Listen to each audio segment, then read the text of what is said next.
আজ সোমবার 15ই আষাঢ় 2025 সালের 30শে জুন, কন্যা রাশি, কন্যা লগ্ন, ভার্গ সাইনের জাতক জাতিকাদের আজকের দিনটি কিন্তু মধ্যম প্রকৃতির অতিবাহিত হবে।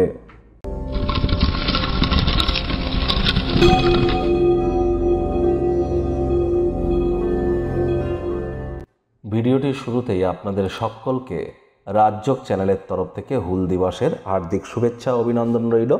বিশেষ করে যারা আমাদের সাঁওতালি ভাই বোন বা আদিবাসী ভাই বোন আছেন, তাদের দিনটি আজ আড়ম্বরতার মধ্য দিয়ে, বিনোদনের মধ্য দিয়ে অতিবাহিত হোক, এই কামনাই আমরা রাজযোগ চ্যানেলের তরফ থেকে আপনাদের জন্য রাখি।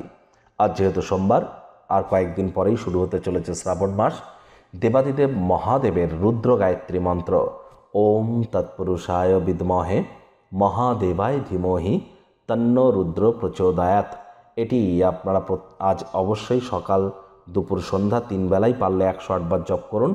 না পারলে অবশ্যই সকাল 11টা বেজে 11 মিনিট বা রাত 11টা বেজে 11 মিনিটে আপনারা 108 বার জপ করবেন। শুদ্ধ চিত্তে, শুদ্ধ বস্ত্রে, শুদ্ধ মননে অবশ্যই আপনারা লাভান্বিত হবেন। যারা দীর্ঘদিন ধরে ডিপ্রেশনের শিকার হয়ে আছেন বা হতাশা আপনাদেরকে গ্রাস করেছে, দুধের স্বর বা মালাই গায়ে মেখে কিছুক্ষণ গায়ে রেখে শুকিয়ে যাওয়ার পরে স্নান করুন। বাড়ির উত্তর পূর্ব কোণে আপনারা তামার পিতলের ঘটিতে করে জল রাখুন, রেগুলার চেঞ্জ করে দিন। এবং ঠিক তার একটু উপরে 1 কেজি সিদ্ধ চাল, 1 কেজি বয়েলড রাইস সিদ্ধ চাল আপনারা কিন্তু সাদা সুতির কাপড়ে পুঁটলি করে বেঁধে রেখে দিতে পারেন। এটি আপনাদের চন্দ্রকে মজবুত করতে সাহায্য করবে। এবং যে সমস্ত মহিলারা গর্ভধারণ করতে সক্ষম নন, তারা আজ এটি কাঁচের পাত্রে বৃষ্টির জল ভরে রেখে দিয়ে আজ থেকেই কিন্তু আপনারা মাথার পাশে রেখে ঘুমাতে যান। এটি আপনাদেরকে বহুলাংশ উপকৃত করবে। ভাগ্যমিটার আজ আপনাদের বলছে 5 আউট অফ 10, ভাগ্য আপনাদের অনুকূলেই থাকবে। তাহলে দিনটি চড়াই উতরাইয়ের মধ্য দিয়েই অতিবাহিত হবে। এই ভালো তো এই মন্দ। সম্পর্কের ক্ষেত্রেও এবং কর্মজাগতিক ক্ষেত্রে আপনাদেরকে একটু সাবধানতা অবলম্বন করে চলতে হবে। তবে আচার ব্যবহারে নম্রতা, ভদ্রতার কারণে প্রশংসার পাত্রপাত্রী হতেই পারেন। মানুষজন আপনার সামনেই আপনার বিষয়ে মৌখিক প্রশংসা বর্ষণ করবে। কায়িক পরিশ্রম হলেও শরীর মনে সতেজতা এবং তরতাজাই আপনারা অনুভব করবেন। আয় ইনকামও আজ আপনাদের বাড়তে চলেছে।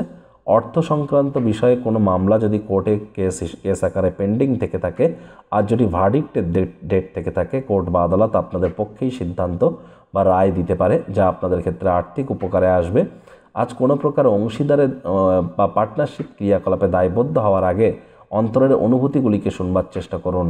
আইনি কোনো পরামর্শ গ্রহণ করবার জন্য কোনো লয়ার, অ্যাডভোকেটের সাথে সাক্ষাৎ আজ করা যেতেই পারে, লাভান্বিত হবেন। আর যারা চাকরিজীবী আছেন, তাদের অফিসে কম কথা বলে কাজ বেশি করতে হবে, মনের থেকে মস্তিষ্ককে বেশি দাম দিতে হবে। কোনো প্রকার অফিস পলিটিক্স বা গসিপিংয়ের অংশ যেন হবেন না, বসের কিন্তু কুনজরে পড়ে যেতে পারেন। রাজনীতিবিদদের জনসংযোগ বৃদ্ধি করতে হবে, কঠোর কায়িক পরিশ্রমের কোনো বিকল্পই কিন্তু নেই। শিক্ষার্থী বিদ্যার্থীদের পড়াশোনায় মনোযোগ আরও বাড়াতে হবে। উচ্চশিক্ষার জন্য যারা বিদেশ যাত্রার কথা ভাবছিলেন, ভাগ্যদেবীও আজ আপনাদের পক্ষে নেই। সন্ততি থেকে থাকলে তাদের এদিকে কঠোর সজাগ দৃষ্টি বজায় রাখুন। হাউস ওয়াইফ যারা আছেন, দিনের শুরুটা তাড়াতাড়ি করুন। প্রেমিক প্রেমিকা, স্বামী স্ত্রী উভয়ের ক্ষেত্রেই বলবো, রূঢ় বাক্যের প্রয়োগ, অশ্লীল ব্যবহার যেন করবেন না। তৃতীয় কোনো ব্যক্তিকে ভুলেও সম্পর্কের মধ্যে প্রবেশ করতে দেবেন না, সম্পর্কের দুর্বলতা বেড়ে যেতে পারে।